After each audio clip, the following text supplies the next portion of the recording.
এই ভিডিওটা সেই সব মানুষদের জন্য যারা ভাবো যে আমরা তো ভাই ফ্রিতে বসে আছি, আমাদের কোনো কাজ নেই। তোমরা যখন যেখানে ডাকবে, যেরকম টাকা দেবে, আমাদের সেরকম কাজ করতে হবে।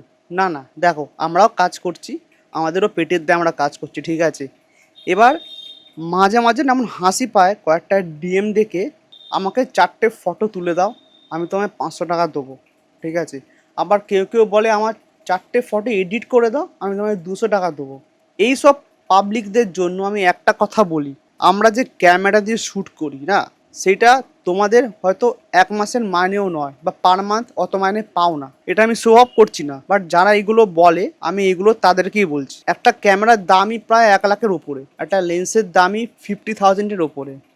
তোমরা বলো না যে জাস্ট শাটার বাটনটায় তো প্রেস করবে, কি এমন কাজ হয়েছে। একটা কথা বলি, শাটার বাটন প্রেস করার আগে না ক্যামেরার পিছনে হাজারখানা সেটিংস ঠিক করতে হয়।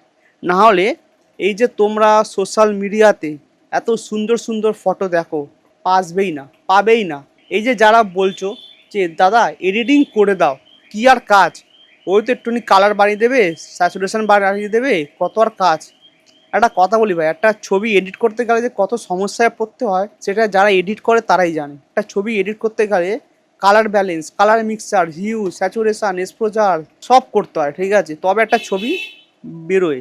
এই ভিডিওতে আমি কারোকে পার্সোনাল টার্গেট করিনি বা পার্সোনালভাবে কারো কিছু বলিনি। এইগুলো শুধু যারা বলেছে তাদেরকে একটা রিপ্লাই দিলাম। ওকে, তো চলো, ta-ta, bye bye, see you.